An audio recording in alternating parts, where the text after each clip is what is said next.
I'm sure you've noticed that just about every price tag in the store ends with a 9. There are no more whole numbers. I'm 50, and when I was growing up, there were whole numbers everywhere. $1 for a soda, a two-piece meal at KFC for $2. Not now. You'd be hard-pressed to find something that costs a flat-out whole number. Don't get me wrong, you'll catch a 5 here, a 7 there, even an 8 sometimes. But mostly, it's 9. It's on the milk. It's on the gas pump. It's on the thing you grabbed last night without thinking. 9. Almost everything you own cost us something 99. Why? And here's the part that gets me. You've paid that extra 9 maybe 10,000 times, and not once did anybody tell you why. You just went along with it. I did too. So I went looking for whoever started it. And the very first answer people give you is a little bit rude, because in that story, the 9 was never about you. It was about the person at the register. It goes like this. If the price is a nice round dollar, a cashier can take your money, never open the drawer, and quietly keep your dollar. But make it 99 cents, and now he has to open that drawer to give you your penny. The bell rings. The sale gets counted. So the 9 isn't a discount. It's a lie detector aimed at the help. Great story. Little bit scandalous. Perfect for a dinner party. One problem. Go dig up the oldest paper anybody's found, and it just falls apart. 150 years ago, this whole habit didn't exist. Not mostly. Not here and there. Not at all. Here's one page of a store catalog from 1878. Over 100 prices. A quarter. 50 cents.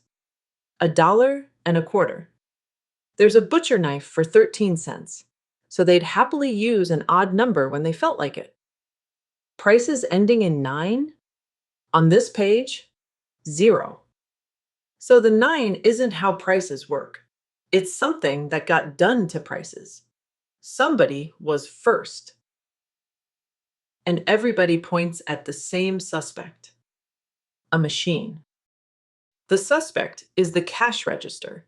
The charge, the register, is why prices end in 9. The odd price forced that drawer open, remember? So I did the deeply unglamorous thing and read the original 1879 patent. All 6 pages. Because a patent tells you exactly what a machine can and can't do. And this one can't do the one thing the whole story needs. Stay with me. The payoff's worth it. The buttons first.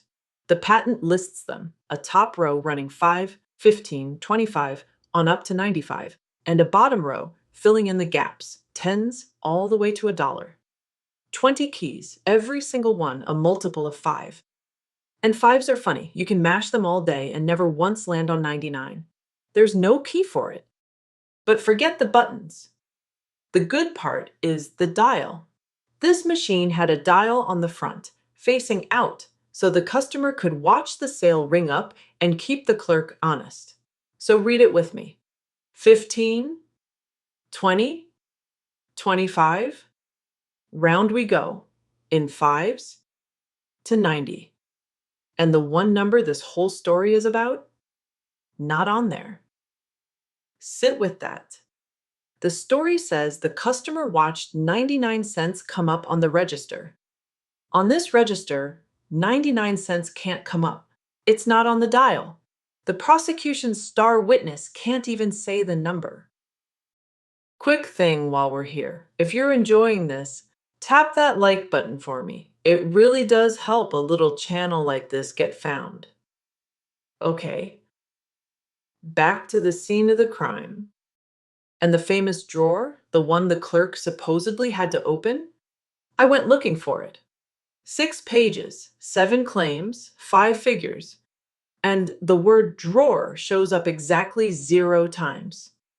The thing sits on a bracket with nothing underneath it. The patent even walks you through a sale. Customer buys something for 50 cents, clerk presses the button marked 50, and the money just sits there on the counter. No drawer to slam. Even the National Inventors Hall of Fame comes right out and says it. There was no cash drawer yet. So, why does a story this wrong feel so right? Because both halves are true, just true separately. The register really was an honesty machine. The bell really did turn the customer into a witness. Somebody, later, welded those two true things into one story the paper never backed up.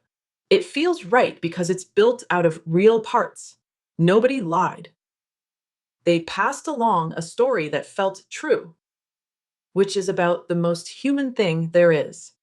But somebody still had to be the very first person to slap a 99-cent price on something. And I found him in a book almost nobody's opened in a century. His name was Melville Stone, a Chicago newspaperman. And in 1921, he published his memoirs. And on page 60, there's a heading in italic that makes you do a double take: creating 99-cent stores. And here's Stone, in his own words. I'm not paraphrasing. I imported from the Philadelphia Mint some barrels of pennies and persuaded certain merchants to mark their goods at 59 or 69 or 99 cents. So, not psychology, not theft, newspapers. And stay with me, because it's ridiculous in the best way. Pennies barely existed in Chicago back then.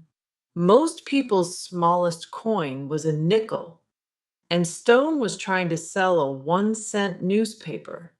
You cannot run a penny paper in a nickel town. So what does he do? He ships in barrels of pennies, as one does, and prices the shops at 99 cents. So everybody's forced to break a dollar and walk out with pennies. The man had a newspaper problem, and his fix is sitting on the price tag you'll look at tomorrow. And he wasn't done. Same page. Every morning, the pennies the newsboys turned in got bundled up and shipped right back out to the 99-cent stores. A little penny merry-go-round, spinning around the whole city. He built a machine out of small change. Now here's the kicker. Line up the dates. That price is on Stone's page before the cash register patent was even filed. Whatever the machine was for, the price beat it there. And because we don't skip the awkward part around here, the catch. This is a memoir written in 1921 about the 1870s by the very man taking the credit. Nobody has ever found a receipt, an ad, a second anything proving those Chicago stores existed.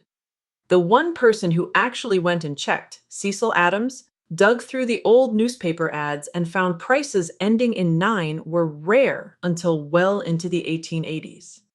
So, airtight? No. And I'd rather just tell you that than tie a neat little bow on it. Which, funny enough, is exactly why the rest of this matters. Because a whole country later tried to make this ending illegal.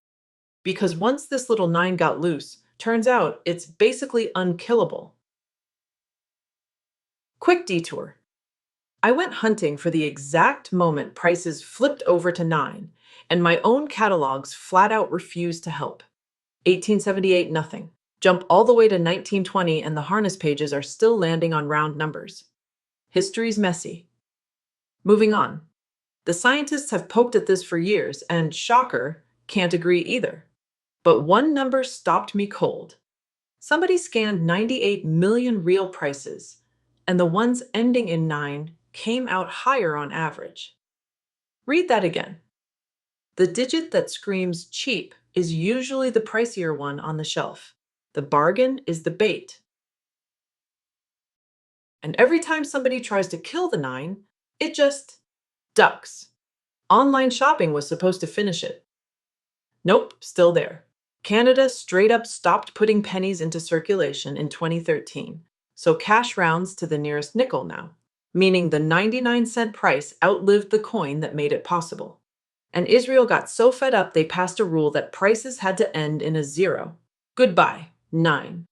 7 months later, everything ended in 90. Ban the digit, and the habit just slides one seat to the left, whistling. And my personal favorite, the fossil hiding in plain sight. One price in your life still runs down to a fraction of a cent. Gas. That little 9 tenths clinging to the end of the sign. The industry's own story is that it goes all the way back to the very first federal gas tax. Here's the punchline. The convenience store industry's own explainer puts that tax at a tenth of a cent.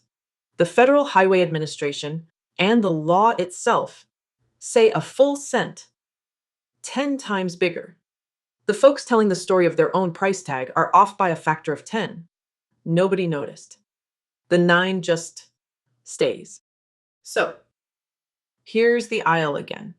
What we can prove? The machine everybody blames counts in fives, from the buttons to the customer's dial, and it's got nowhere to put the money. Whatever set that price, it wasn't that machine. Case closed on the suspect. What we can't prove is basically the rest of it. The oldest first-hand answer anyone's found is a newspaperman trying to get pennies into people's pockets, written down 45 years later, and not one soul has ever backed him up. Cecil Adams said it best. Trying to find who invented odd pricing is like trying to find out who invented the hat. A lot of people did. People did a small thing, for their own reasons, and nobody kept the receipt for the first one. What lasted is the habit. Real questions, real answers. I'm Frenchie. If there's something you buy every single week and can't explain, drop it in the comments. It might just be the next inquiry. And if this changed the way you'll look at a price tag, do me a favor. Send it to whoever does the shopping in your house. Then hit like and subscribe so the next question finds you. See you in the next one.